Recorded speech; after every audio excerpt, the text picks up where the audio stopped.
So I woke up at 1 a.m., 1:40 a.m. ish, 1:44 a.m., 5 a.m.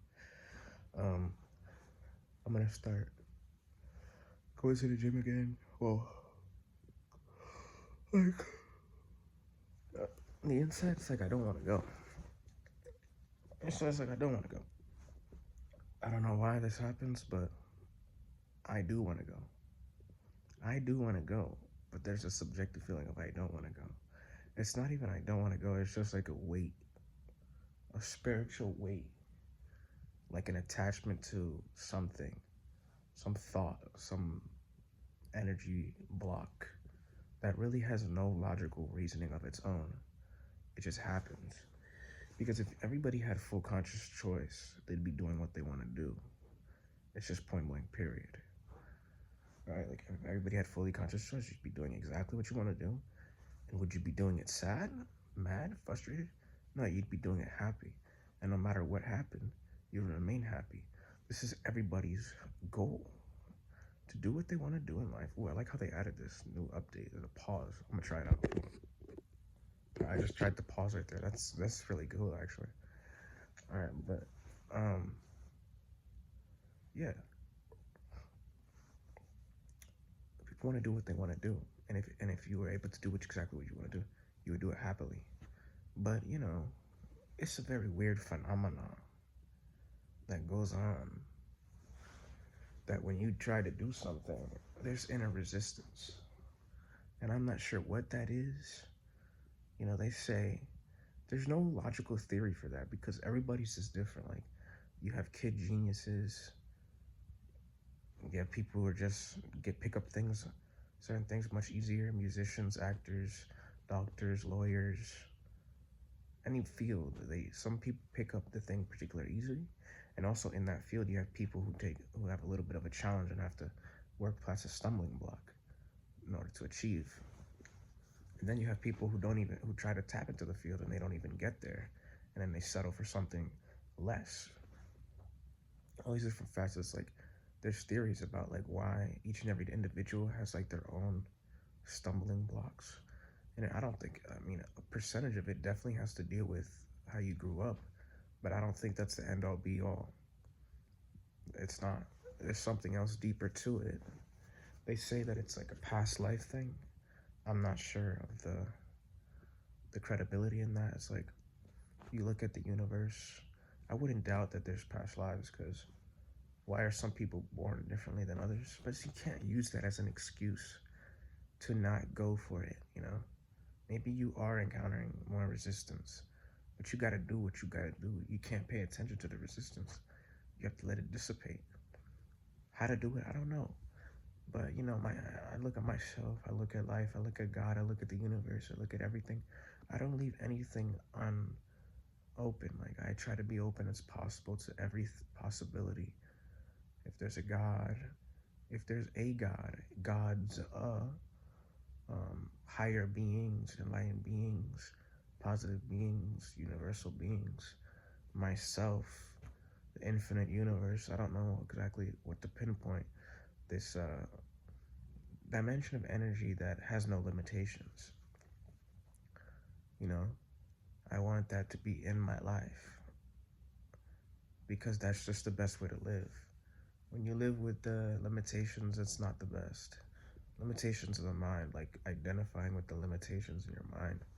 Like if you want to do something, you should just be able to do it without your mind like getting like in the way of the process of doing it, of learning it, of experiencing it.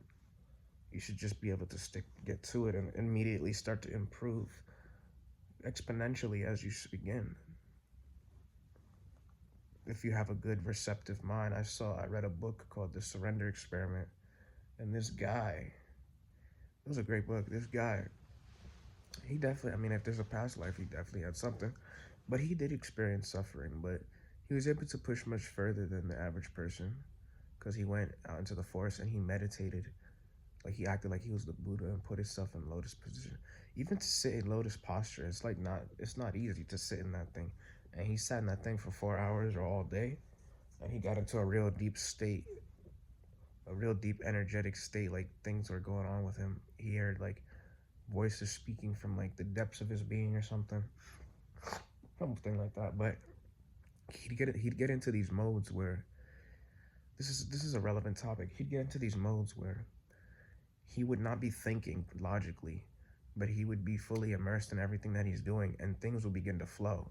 So that like when he wrote his papers for his I forgot what it was, but he worked as like a teacher, and he had to write papers to become that teacher. I forgot exactly what his field was, but like when he needed to write the paper, he didn't study, he didn't do any prior thing, and he passed all those tests and all those requirements with in excellent form, like genius level stuff. And he never studied for it. He never did it, picked up a book at all. He was just, doing his meditation, doing his spiritual practices.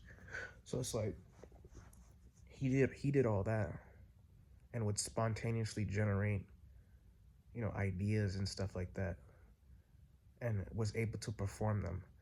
And that's just a paper, right? Like that's just passing a test. Okay, whatever. It's impressive, but like, is it substantial? Well, it got even more substantial because he moved out to a island, not island. He moved out to some piece of land, and a lot of stuff happened. And when he needed the genius, that spontaneous genius, he needed that spontaneous genius. He once picked up computer programming. I mean, he didn't know anything about computer programming at all, but he walked in the store and he saw the computer, and with a simple programming language, and he began to get into it, and he lost himself in it, and he made like the medical manager thing for a bunch of hospitals, worth billions of dollars. And he didn't take the revenue, that much of the revenue, and if he did, he probably used it for his retreat, because he was a spiritual guy. He's not really into the whole money, like, oh, look at me, but you know he used that genius as well. Like he got into it, and then things just started taking him like a hold of its own, like the flow state. He entered into the flow state, the flow state. That I guess that's a good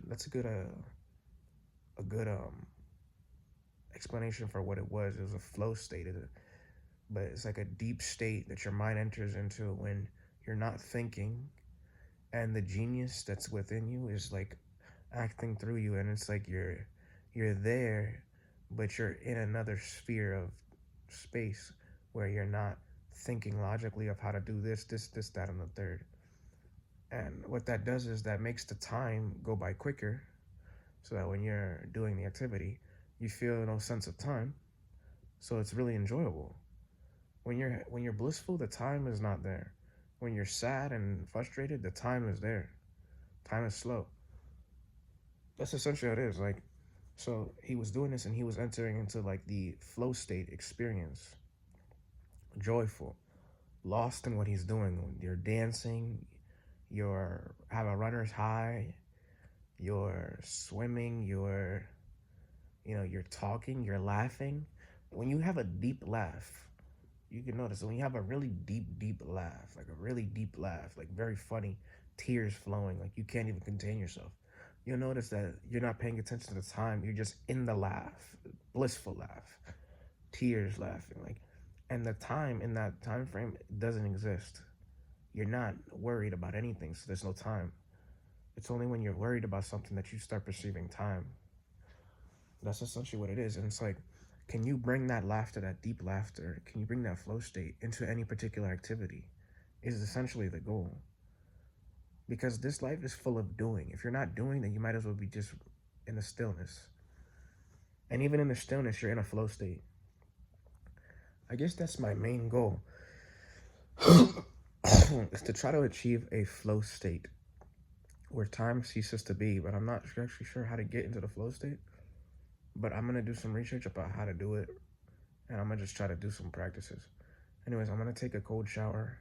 I'm gonna head to the gym. I'm gonna do some weights, some body weight, and then I'm gonna do some cardio.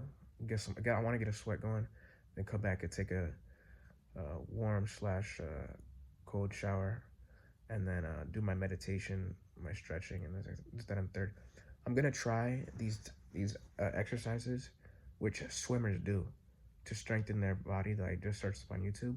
The first one is push-ups, pull-ups, planks. Plank might help my back, and then these like left lift type of things. They're like you go up and you scrunch up, and then flutter kicks. I'm gonna try that sequence to see if my back gets better. I don't know. I don't know if it'll work, but I'm gonna try it because swimmers do it, and swimmers are very flexible in that regard. Like like their tendons, their things like back muscles. I think that thing doesn't affect them. Like they're very like floppy. They're like a fish. But so yeah, man. This was a good discussion. I think this is like I'm gonna upload this clip for schedule it for today basically at 3 p.m. and then I'm gonna have to record again and then go to sleep later to schedule that for tomorrow because to catch up on time. So 2 videos basically in a day, but the YouTube won't notice that. It'll just think it's the next day. But yeah, I think that's all I wanted to say. And then I'm gonna do research on how to get into the flow state. Yeah, that's basically it.